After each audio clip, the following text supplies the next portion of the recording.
Hey, what's up, spooky fam? We're finally at the best movies, my top 10 films of 2023.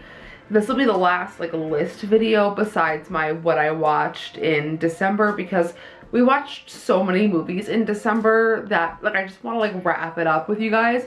But this is my top 10 films of 2023. I feel like it might be a little controversial. A few of these films, there's a few spots here that have a tie, you know me.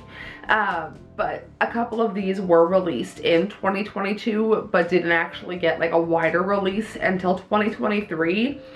And I wanted to include them on this list. So if you enjoyed this video, please go ahead and give it a thumbs up. Subscribe for more. Check out all of my links down below if you'd like to see any more of me or support the channel any further.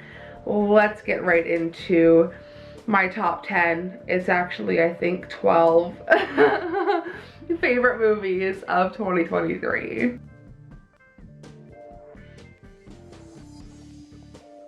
At the number 10 spot, we have a tie, beginning with Kids vs. Aliens, directed by Jason Eisner, which is actually the full-length feature to Slumber Party, Alien Abduction, Slumber Party, whatever it's called, from VHS 2. All Gary wants to do is make awesome home movies with his best friends. All his older sister Samantha wants to do is hang out with the cool kids. When their parents head out of town one Halloween weekend, an all-time rager of a teenage house party turns into terror when aliens attack, forcing the siblings to band together to survive the night. And I honestly just, the segment in VHS 2 is one of my favorite segments across all of the VHS franchise. So seeing it being made into a full-length, under 80-minute, great runtime. It has a little bit of comedy. It's got heart. Definitely has the gore. It's got the really good moments. It's a really good film. Solid. Kids vs. Aliens.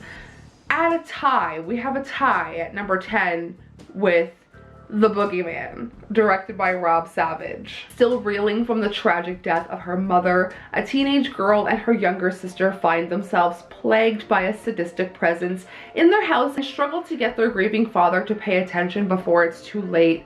I really enjoyed this film. I thought it was solid.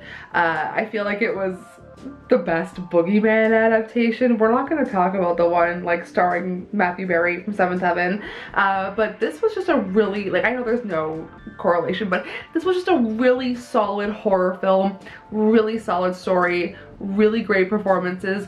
David Dastmalchian, big fan. It was just a really good film to sit through, and the red light sequence was genuinely scary. So this next director, Carter Smith, you guys know him from The Ruins.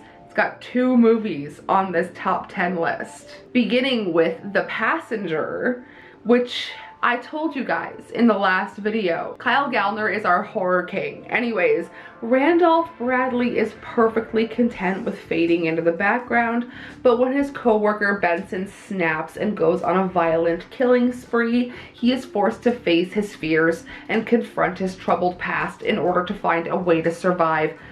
You guys want a really good, gory, violent bloodbath of a road movie with solid performances?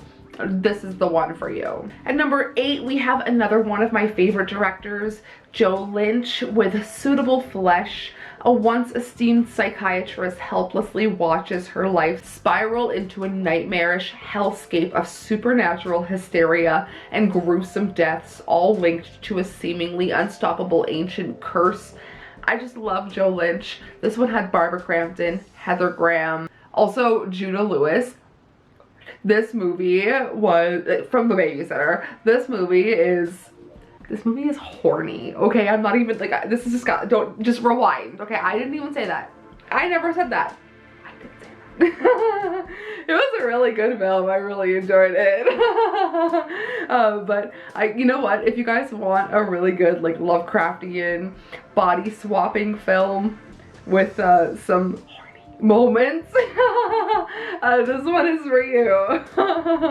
At number 7, we have another tie, and this one begins with Candyland. This one was one of the ones released in 2022, directed by John Swab. This one is about a seemingly naive and devout young woman who navigates her way into the underground world of truck stop sex workers, aka lot lizards. And this one stars Olivia Luccardi. It follows Soft and Quiet. Like, if you guys want her in another wild ass bonkers role, this one is incredible.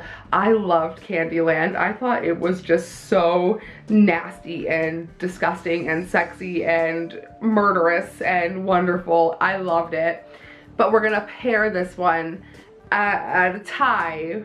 I told you Carter Smith was gonna come back up. His other film, Swallowed, which I really enjoyed. This was another one released in 2022 but didn't get a wider release until 2023. Benjamin and Dom have been best friends since they were kids.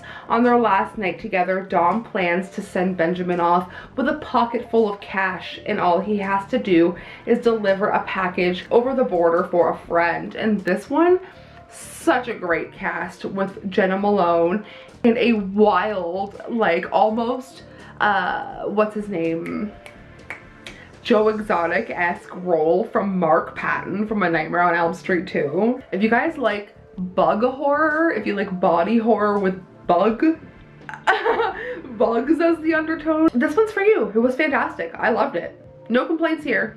At number 6, we have another anthology with a handful of directors that I think I've already mentioned in like the handful of videos I have uploaded. This is VHS 85.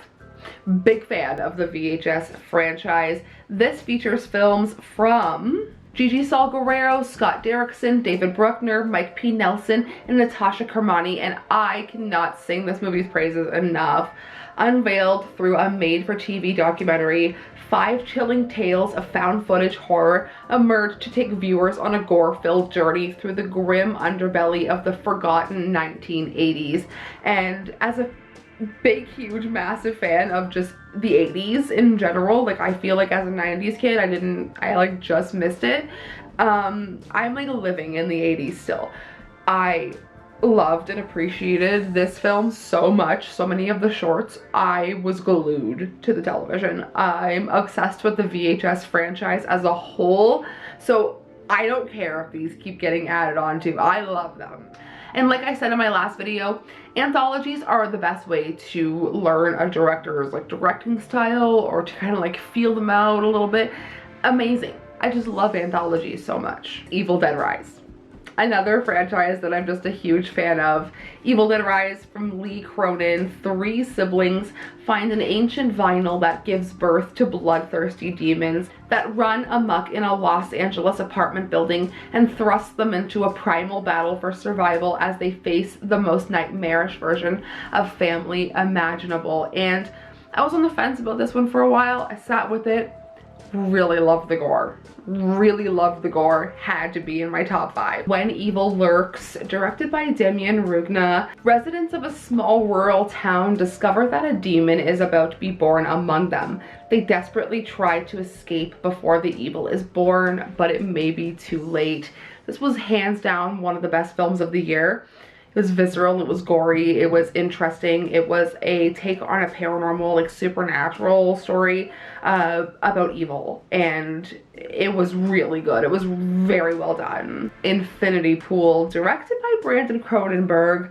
While staying at an isolated island resort, James and Em are enjoying a perfect vacation of pristine beaches, exceptional staff, and soaking up the sun, but guided by the seductive and mysterious Gabby, they venture outside of the resort grounds and find themselves in a culture filled with violence, hedonism, and untold horror. And this one does star Alexander Skarsgård and Mia Goth, and them paired together, amazing. This is one of the films we watched twice this year because we saw the uncut version, and then we saw the edited version, sorry, and then we got the uncut version on Blu-ray and had to watch it immediately. If you guys know the cum cut. But it's a great film. At number 2, of course, is Talk to Me. Directed by Michael and Danny Filippo, when a group of friends discover how to conjure spirits using an embalmed hand, they become hooked on the new thrill until one of them goes too far and unleashes terrifying supernatural forces. I loved this film so much. This is one of the ones that I had a visceral response to. It gave me scenes, reminded me of the shunting from society, but what if that would have really looked like as a horrific, hellish nightmare. Such good effects, such a good story, such amazing performances in that film. I love Talk to Me, and I actually cannot wait for a sequel. All right, my number 1 film of 2023. If you guys follow me on Instagram, if you guys follow me on Letterboxd, you would know my number 1 film of the year is Where the Devil Roams, directed by Toby Poser, John Adams. The Adams family traces a family of murderous sideshow performers as they travel around the world on a dying carnival circuit. This movie was a 5 out of 5. This movie was chef's kiss. This movie was so good, so refreshing, so fantastical. It was so well done, so well directed, so well performed. Hellbender was my favorite film of the movie, my favorite film of the year last year, and the same family, you know, like they really, this is what I want from horror. Original ideas, like a family production that is so well acted, produced, directed, edited, put together. You can feel it's a labor of love, and that's one thing you can feel like the trust between these people and how they're so vulnerable with one another because they're family and they're able to give this performance that I feel like you don't get, like that you can tell that they've worked on this project. It was so beautiful and so well done. The songs, the music is so good. The score, the whole original songs for I could not sing this movie's praises enough. Where the Devil Roams is my number 1 favorite movie of 2023, and I implore you to just go watch it. Go watch it. Do a double feature. Hellbender, Where the Devil Roams.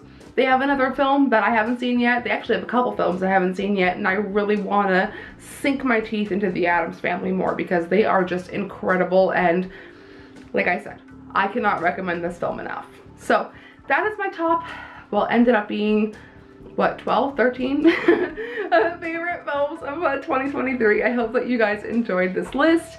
I hope that I put some stuff on your radar that maybe you haven't seen or that you wanted to see and maybe were on the fence about, but I hope that these films, maybe you, Bean is screaming outside of this door so bad. Anyways, I hope that you guys check something out on this list. I will see you guys very soon for a December film wrap up, and then we're hitting the ground running this year with new content. So I will see you guys very soon. Sayonara, Spooky fam.